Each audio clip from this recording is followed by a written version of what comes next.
The moment that glass safety award hit the wall, I knew exactly what kind of morning I was about to have. I'd seen bolts shear, valves snap, and pressure gauges tremble before a failure. But nothing resonated like the crack that plaque made when it bounced against the drywall behind my desk. 20 years of my life, reduced to a corporate decoration someone had decided to throw like a frisbee. Andrea from HR stood in my doorway clutching a cardboard box like she expected shrapnel. She didn't meet my eyes. People rarely do when they're helping bury your career. But the kid standing beside her, now he had no trouble staring at me. Brandon Shaw. A suit so new it still had the store creases, Harvard ring shining like he polished it at red lights. He stretched out a hand he clearly thought I should shake. Introduced himself with that confident tone only people untouched by consequences tend to have. I didn't bother taking it. I just let him talk. Something about the board wanting a modernized safety approach. Some nonsense about predictive analytics and optimization. That last word hung in the air like the smell of a chemical leak. I've heard a lot of bad ideas in this refinery, but the worst always come wrapped in buzzwords. I looked around my office, my maps, my logs, the old picture of me with the first unit crew I ever supervised. I'd walked in after 4 years on the USS Constellation with grease under my nails and a habit of waking up before sunrise. Lone Star Refining had been the first civilian job that didn't treat me like damage waiting to happen. I started on night shifts cleaning filters and patching lines while men twice my age tried to figure out whether to be annoyed or impressed that the Navy kid worked circles around them. I'd learned every valve, every vent line, every vibration pattern on every pump. I remembered the first time a senior technician told me, "Pearson, you think like the systems think." That meant something in a refinery. Machines don't forgive. They don't forget. You make a mistake, someone bleeds. And if you're unlucky, someone dies. So as I stood there watching Brandon measure my office like he was picking out a new condo, I couldn't help thinking how strange it was. Corporate America never seems to remember who kept them alive. Andrea started apologizing in that thin HR voice people use when they know they're part of something wrong but can't risk saying so.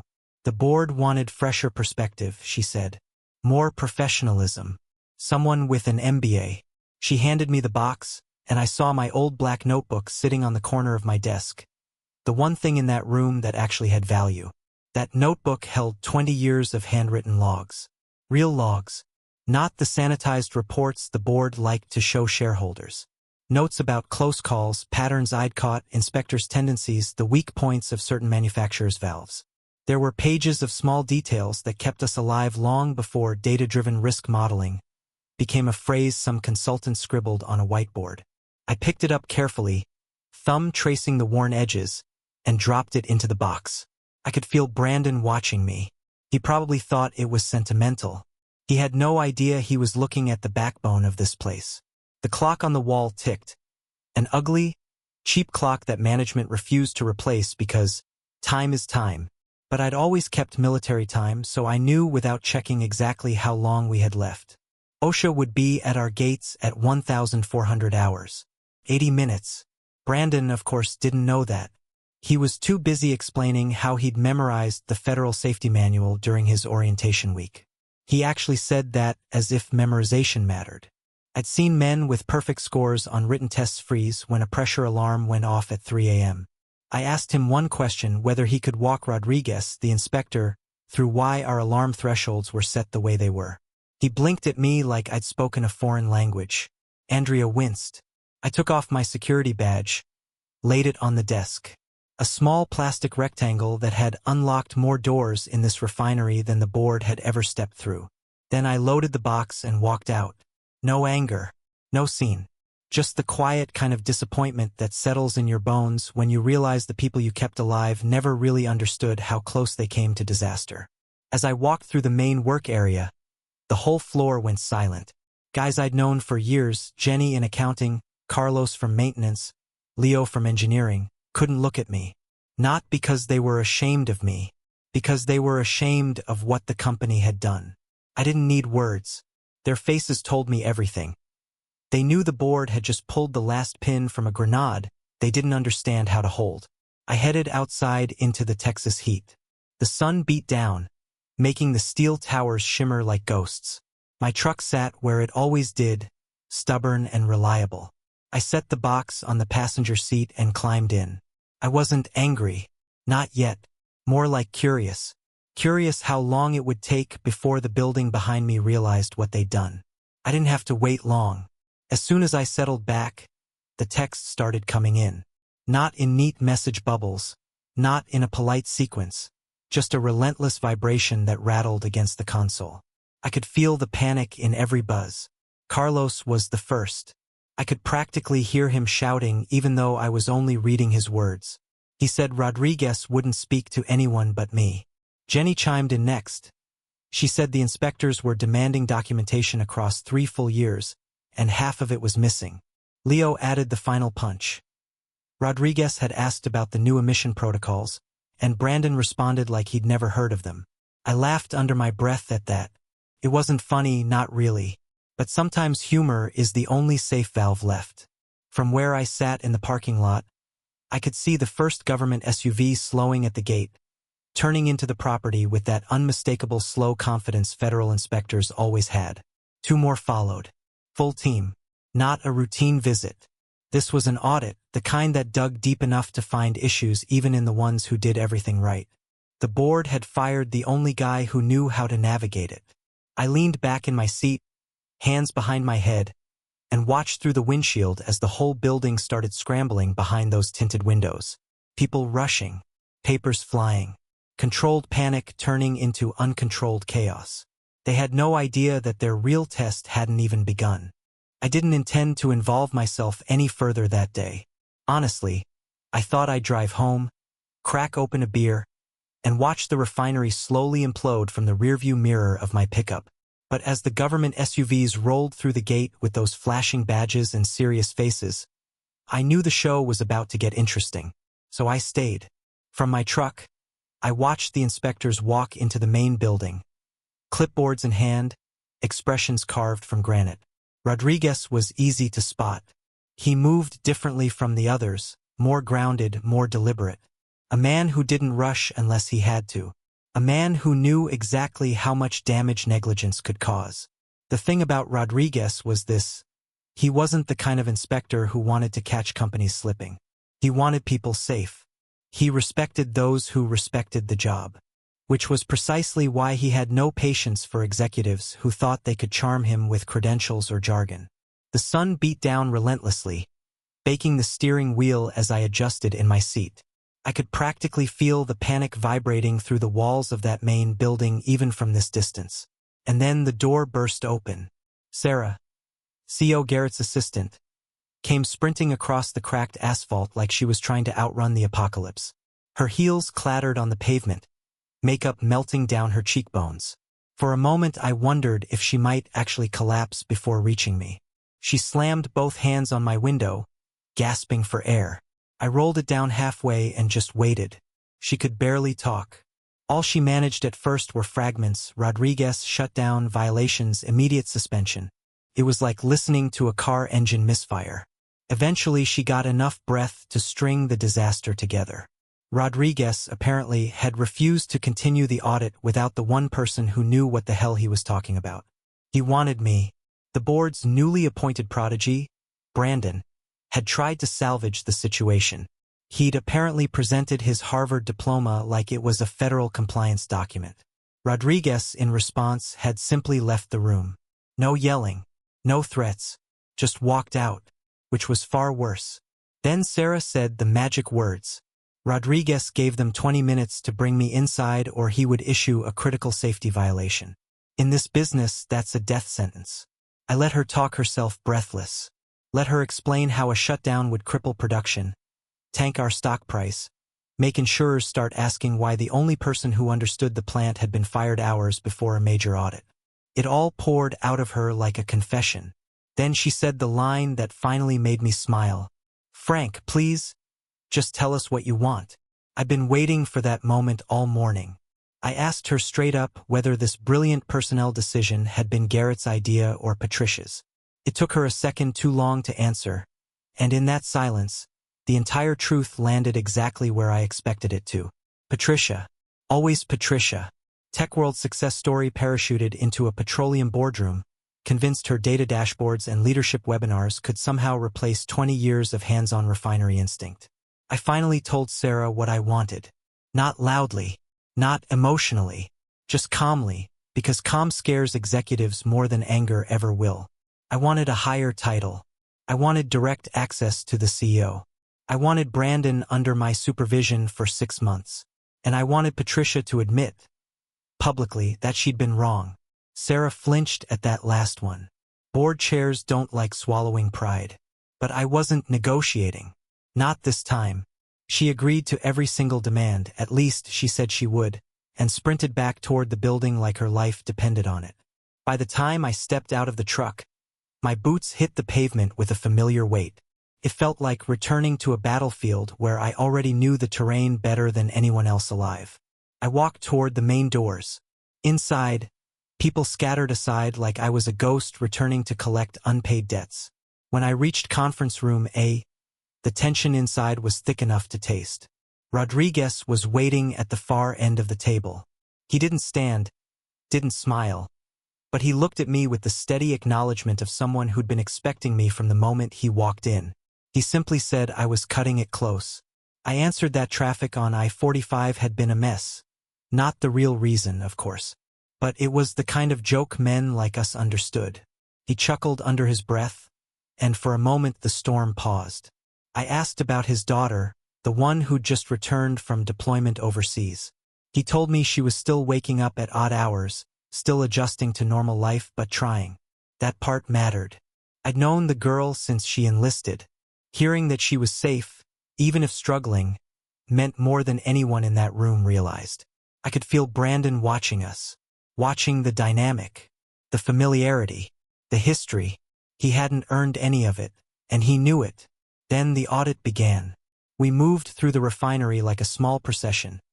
Rodriguez with his practiced eye, the junior inspectors scribbling notes, Brandon trailing behind like a lost intern, and me walking point. From the very first station, it became clear that Brandon understood the manuals but not the reality. Rodriguez would ask why a threshold was set a certain way, why a valve hadn't been replaced despite age, why a particular alarm was calibrated more sensitively than standard. Every answer he needed came from me, not from a rulebook, from memory, from experience, from the fact that I knew the story behind every line item. We moved to the control room, the pressure sensor bank, the tank farm, the pump house. I greeted technicians by name, asked about their families, reminded inspectors of incidents we'd prevented years before. Every detour proved something Brandon had never learned. Safety isn't numbers.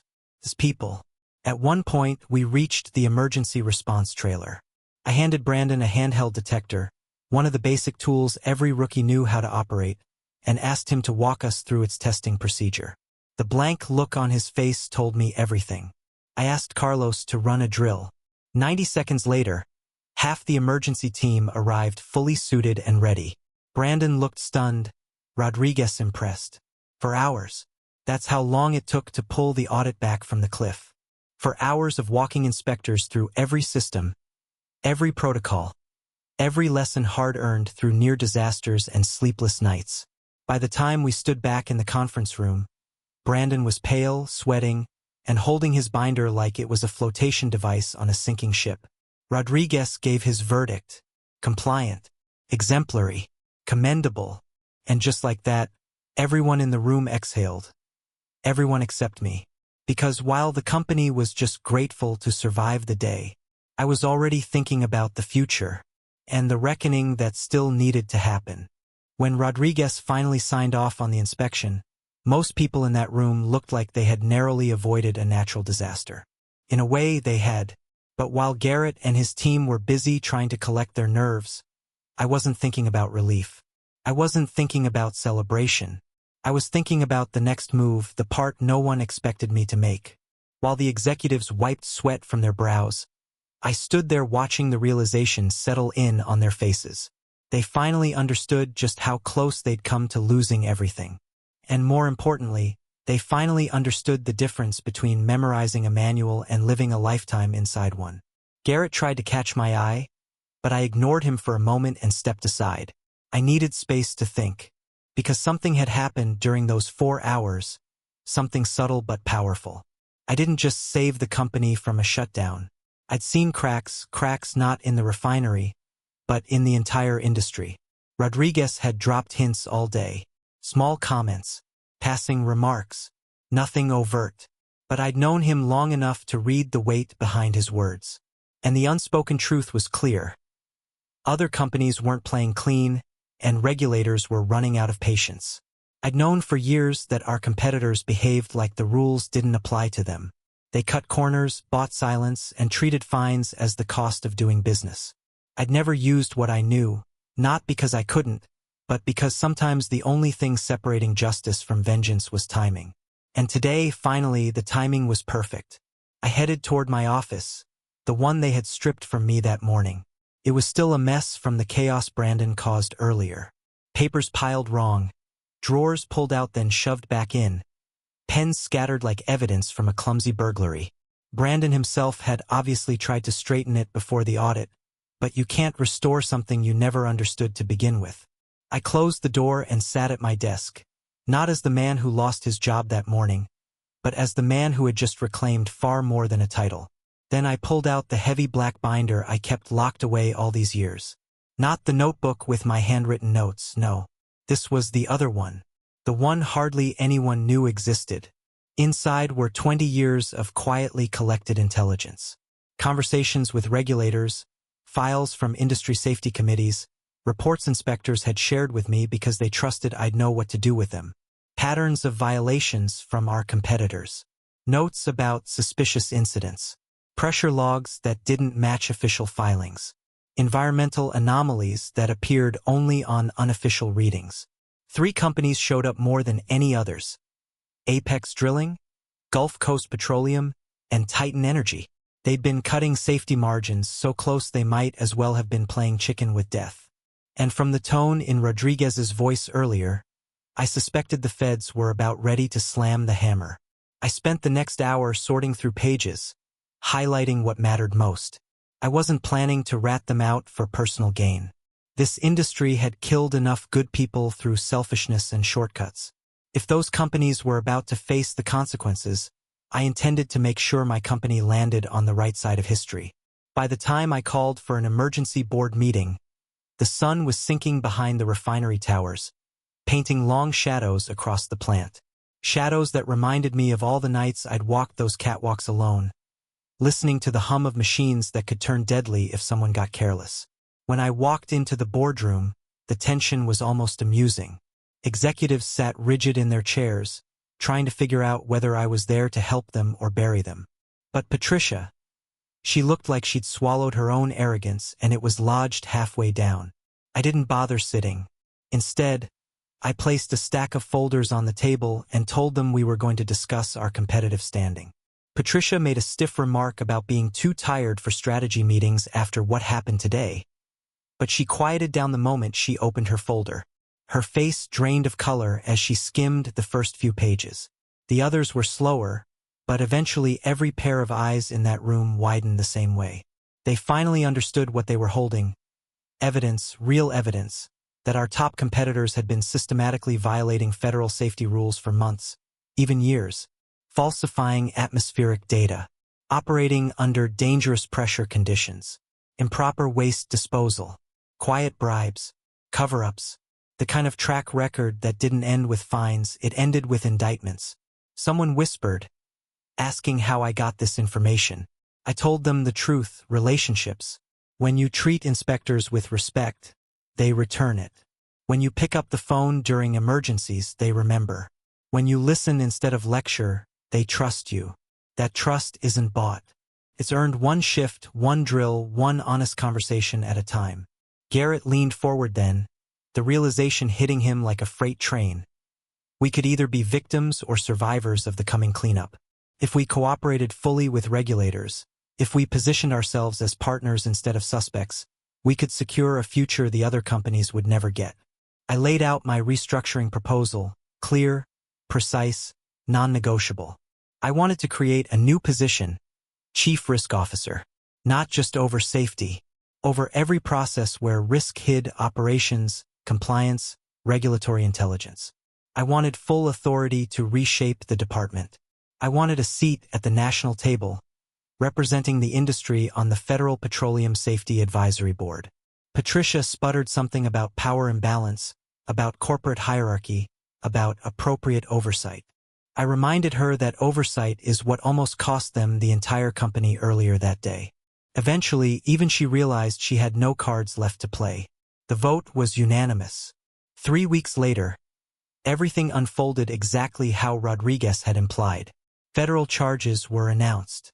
Competitors collapsed under the weight of their own arrogance. CEOs escorted from their buildings in handcuffs. Stock prices plunged. Media storms raged. And Lone Star Refining? We didn't just survive. We thrived because we had something no one else had. A man who understood that safety wasn't a department. Safety was a culture, a language, a way of life. One evening, after the news aired footage of Apex's CEO being arrested, Brandon knocked on my office door. I looked up to see a different young man than the one who'd strutted into my office that morning weeks ago. The arrogance was gone, replaced by a quiet determination.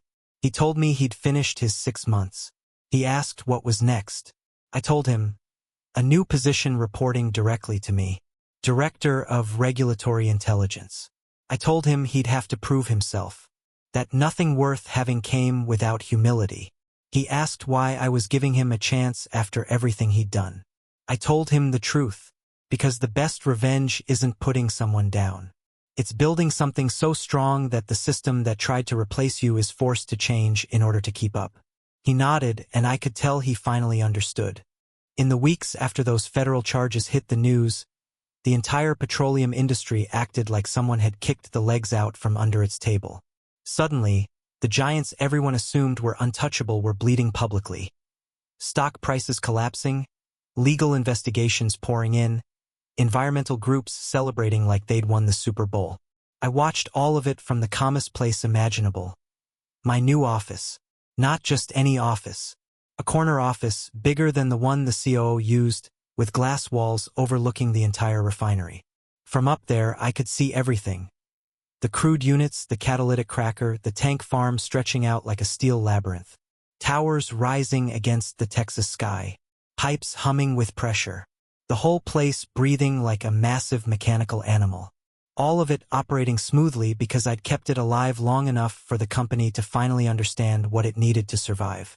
The morning after Apex's CEO was shown in handcuffs on national television, I received a call from the Federal Petroleum Safety Advisory Board. The chairman had that tone in his voice, a mixture of respect and relief, when he told me they wanted me to formally join the board. He said the industry needed people who understood the difference between compliance and responsibility.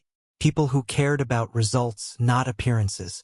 People who didn't need a Harvard diploma to do what was right. I told him I'd be there. Later that same day, as I reviewed some updated internal audit plans, I heard a soft knock at my office door. Brandon stepped inside. He wasn't the same kid who once strutted around with a binder full of jargon and a smile full of certainty. He carried himself differently now, slower, more aware of the weight of the work. He told me that his 6-month probation period was ending and that he wanted to know where he stood. For a moment I just watched him. This young man who had walked into my former office weeks ago expecting to take my throne simply because he had letters after his name. He'd been humbled, and sometimes humility is the best education you can get. I told him I'd created a new role, Director of Regulatory Intelligence. A position designed for someone who knew the regulations but needed to learn the relationships behind them. Someone who understood that safety wasn't an algorithm. It was a culture built one handshake, one late-night emergency call, one tough decision at a time. I made it clear the job wasn't a reward. It was a challenge. A chance to prove he had learned what mattered. He asked why I would give him another chance after everything that happened. I explained that revenge wasn't just about taking back what was mine. Revenge, at its best, reshapes the system so no one else gets crushed by the same mistakes. And if I could shape Brandon into someone who respected the work instead of the title, that would be worth far more than pushing him out. He nodded slowly, the kind of nod that comes from understanding something deeper than words. Once he left, I leaned back and looked at the refinery again. Late afternoon sunlight stretched across the steel towers, casting long shadows that shimmered against the heat. That place had been my life for 20 years. Sometimes a battlefield, sometimes a burden, sometimes the only place where I truly felt like I belonged. I reached down and opened the bottom drawer of my desk. Inside were two nameplates. The old one, a scratched, faded rectangle that simply read, Frank Pearson, Director of Safety. The corners worn, the lettering slightly chipped. A reminder of the years when I worked silently in the trenches, fighting for budgets no one cared about, pushing back against executives who treated safety like a line item instead of a lifeline. Beside it sat the new one, polished, heavy, solid. Frank Pearson, Chief Risk Officer, Federal Safety Advisory Board Member. I placed them next to each other, the past and present reflecting back at me like two versions of myself staring across a long stretch of hard-earned experience. Most people think success comes from degrees, titles, or climbing some corporate ladder. But the truth is, the ladder doesn't matter if you don't understand the ground it stands on. I built my career on that ground, on refinery floors at 3 a.m., on emergency shutoffs, on the trust of men and women who needed someone to watch their backs. So when people ask what the sweetest victory is, the answer isn't a corner office or a big title. It's knowing that those same people, the ones who trusted me with their lives, could walk back onto that floor tomorrow with a little more safety, a little more certainty, and a little less fear. Maybe that's why I didn't feel triumphant when the news showed those CEOs being led away. I didn't feel vindictive or smug. What I felt was clarity, because for the first time, the industry was finally being forced to recognize what mattered. Not the fancy resumes, not the sleek presentations, but the quiet, stubborn insistence of people like me who spent their careers keeping disasters from ever making headlines. And that's when it hit me. Revenge hadn't been about payback. Revenge had been about proof. Proof that experience matters, that lives matter, that real expertise can't be replaced by credentials, no matter how shiny they look. I closed the drawer gently, letting the soft click echo through the room. The refinery hummed outside like it always had. Steady, alive, resilient. Not bad, I thought, for someone without an MBA.